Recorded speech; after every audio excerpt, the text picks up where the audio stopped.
Welcome to All In Robocop, directed by Paul Verhoeven, starring Peter Weller, Nancy Allen, Daniel Hilary, Ronnie Cox, Kurtwood Smith, and Miguel Ferreira.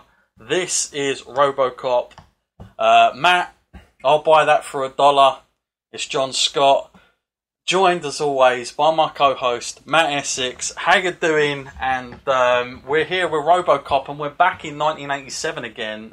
Just finishing off, of course, of The Running Man. But this film came out earlier in the year, and this feels like a really one of those films that's iconic. It's a cult film. It's definitely got its fans.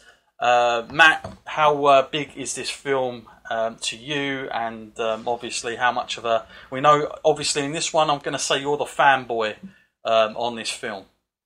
Oh yes, it's definitely one of my favourite films of all time.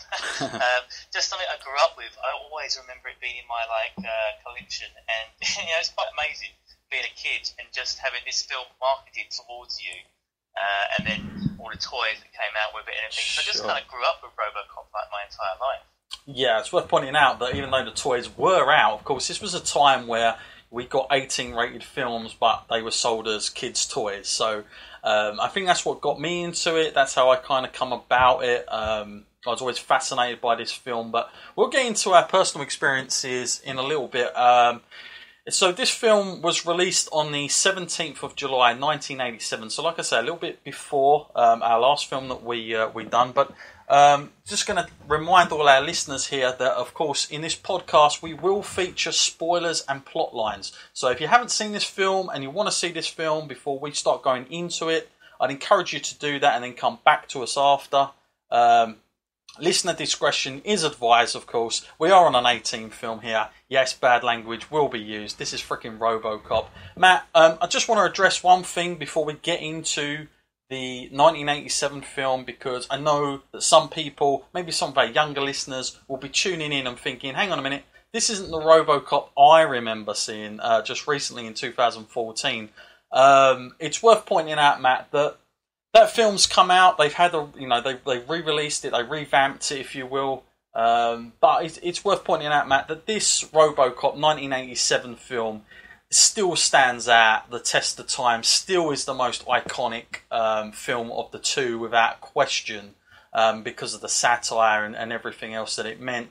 It's still an iconic cult film, and I don't really believe that the revamped version of Robocop come anywhere close to the one we're about to review today. But Matt, I just wanted to hear your opinion, because you are the fanboy, and of course, when you see films like this sort of redone, what was your just give us a brief summary, if you will, of course, the revamped version that we got recently in 2014.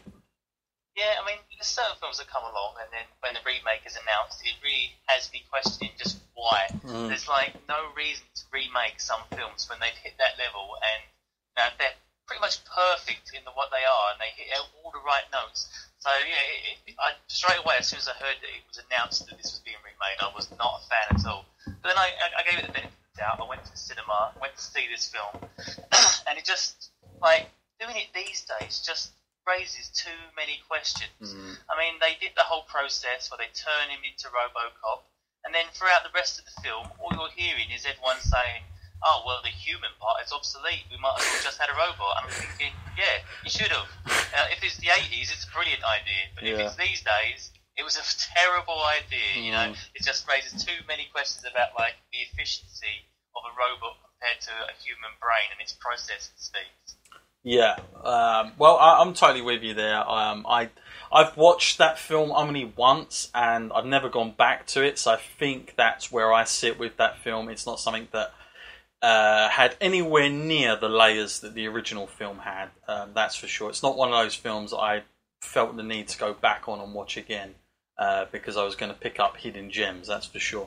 But we'll talk about that probably closer to the end anyway. But it's worth pointing out the director here is Paul Verhoeven, and we're actually going to be covering two of his films that are going to be coming up in quick succession, because we're going to be doing Robocop, and then we're also going to be doing Total Recall next. So we're on kind of the Paul Verhoeven train ride here, and Matt, I'm sure if you've, like most people that have seen the extras and all the rest of it, and you've seen documentaries, the screenwriters, the writers of the film, had a real difficult job getting any well-known director in the US to come and direct this. Mainly because of the title they felt, Matt, the Robocop title. I just want to talk about the title just quickly here, because it is interesting that, I guess, I know we look at Robocop now, it's an iconic film, and every time you say Robocop, it is Robocop. But before it was Robocop, Matt, I could see why directors would look at this and think, no thank you, I'm not having that on my resume, because I guess in a sense, Matt, it kind of did sound a little bit daft. And when you're in the sort of genre of the 80s, I mean, B-list films were coming out left, right and centre. It could have easily felt that way to a big director back then. People like James Cameron had just come along and done The Terminator. So I think other directors may have been a little bit turned away because they might have felt, well, hang on a minute, how can we beat the success of The Terminator first and foremost? Like, that's a huge thing to take on in the first place, and secondly, the title itself sounding slightly ridiculous. What did you make of that title? And because I know that they spoke about it, Matt, that they were in essence going to actually needing to change the title at one point, but of course in the end it got stuck with it. But your take on that, Matt, and the whole idea of trying to get a well-known director in at that time? Well, I think the name is iconic now, and I think it's a great idea that they did stick with it. But what else would they have called it? It is what it is. He's a robot cop. What are they going to call him? Like the cyborg cop? It's just as bad, if anything else. I think it would have been hard to rename it and actually still get people to come and see it. Otherwise, you run the risk of making it a little bit too there's a bit too much mystique about it if you try and go off topic with a name. So yeah, I think definitely gear people up for what they're going to see. Don't want people to turn up to the cinema who are not prepared to see a man come out in a suit. It just takes completely by surprise. Yeah, it's worth pointing out that the co-writer on this, he had a title as well called Super Cop.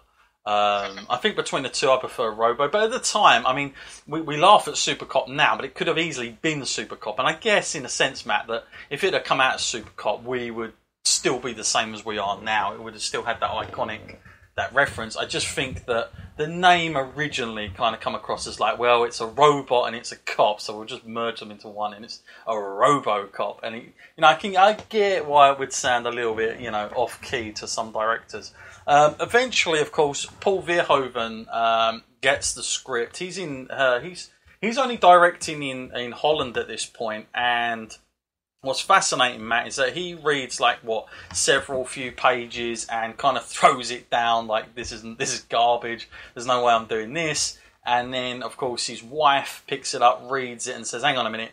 There's more to this than meets the eye." And of course, Verhoeven then takes a different approach, and after sort of rejecting it at first glance, takes the film on.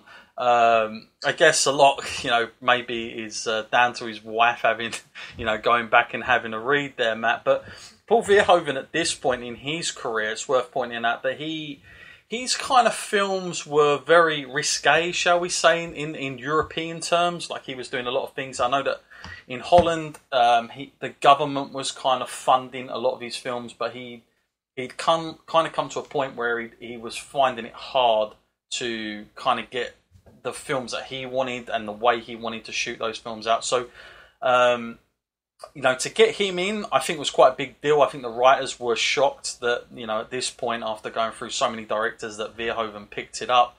But, Matt, obviously we know Verhoeven, the legacy he's left, but do you think, Matt, that if it wasn't Verhoeven's vision in this film, that we may have had a totally different Robocop film and satire if it had been another, sort of US director, for instance? Oh yeah, I mean, it was a load of accidents that created the perfect kind of movie. And I think if they hadn't had that right director, then, it would have been completely different. I mean, Robocop 2 and Robocop 3 are not as good as number 1. I mean, they have a different director, but they are drawing from the essence of the first one. So they wouldn't even had that to draw upon. So I got to say, I would not have expected this to be as successful as it was had there been a different director. Yeah, I think one of the key here with Verhoeven, and we'll talk about it as the film, as we go through the film here, but one of the key things for me looking at this is that Verhoeven wasn't American, and his perception of America kind of comes out in this film. Like it's a bit like, us being from the UK, when you go to the US for the first time and you see all these kind of commercials and adverts and just the way it all goes on, I think that's how he felt when he was making this film. It was more of a, somebody from the outside looking in and kind of picking pieces of sort of the Americana sort of old Detroit look that he was going for. I think that's exactly, it was his perception of what he was seeing. And, the satire of this film is really, really well done. I would say it's one of my absolute favourites. I think that the world created in this film is probably, one of the sort of spoofiest, funniest, smartest as well worlds that you're going to come across and genres that he's done here. As far as the satire goes, it's really, really well done. And like I say, there's so many layers to this film. I think that's what stands out. But I think Verhoeven brings an awful lot to this film. I know there are certain films that the director just goes out and he just shoots, what's on the scripts. But I feel like Verhoeven on this one not only sort of read this script, but kind of put it in his own image and put it out that way. I think he does a lot and adds a lot to this whole dimension of the Robocop film. So, Matt, I want to get straight into the film and how it all opens up because, I think we should just kind of get on it. And of course, we get this sort of shot of the city of what is supposedly sort of old Detroit, and we get the Robocop kind of logo come up. It's there in its stuff. And the first thing that's very noticeable about the Robocop film, Matt, is it starts with the whole news bulletin. They just get straight into that, and you're sort of, I guess, taken into this world straight away. Up until this point, Matt, I don't remember many films doing it like this. What was your take on that? Because it's quite a big thing, really. I know it's probably a small thing if you're watching it for the first time, but the idea that they use this kind of news to bring us in is quite good, because some of the stuff here that they're talking about in this segment, it's not like there's any plot lines further along the film. They're just their own kind of things, and I kind of like that because it sets up everything else. It sets up that this is an ongoing world and that there's stuff going on around, and it's a little bit out there. We kind of get the tone very early on of what and how this is going to be presented to us. What was your take of that opening with the newsreaders, Matt? Yeah, I find this a very interesting way of kicking off the film because straight away it establishes, the audience that this is a living, breathing world. We're not just going to throw you into a small set. We're going to show you like the things that actually happen in this universe and in this story that we're going to tell you. Mm-hmm. Stuff that happens in the world has an impact. And I was a big fan of this. I mean, I definitely think this is something that Verhoeven brought into this, as it's like kind of a trademark of kind of his future movies to come as well, sure, where he would use stuff like the media to show you just what the state of the world is coming into the movie. So yeah, it's a good way of doing that, and it shows you like what is important at the time. Yeah, I feel like this is Verhoeven's view. This is his outlook of America at this point. He's coming from Europe, and this is his perception of it. And I think one of the things he's picked up early on is just that crazy, it's not as crazy as it is presented here, but it's not far off it, Matt, with the whole news thing and the commercials running through the news. You get a lot. And for us in the UK and I guess around Europe, it's kind of an odd thing, I suppose, because there is so much of it in this. Now we're welcomed here by straight off the bat, Matt, that we're kind of welcomed here by some of the stuff that goes on. And Casey Wong is the news host. I love this guy and it's interesting because I said to myself, I'm sure I've seen this guy in other films doing exactly the same flipping thing. Well, it turns out he has done the same thing in a few films. He's always been cast as kind of a news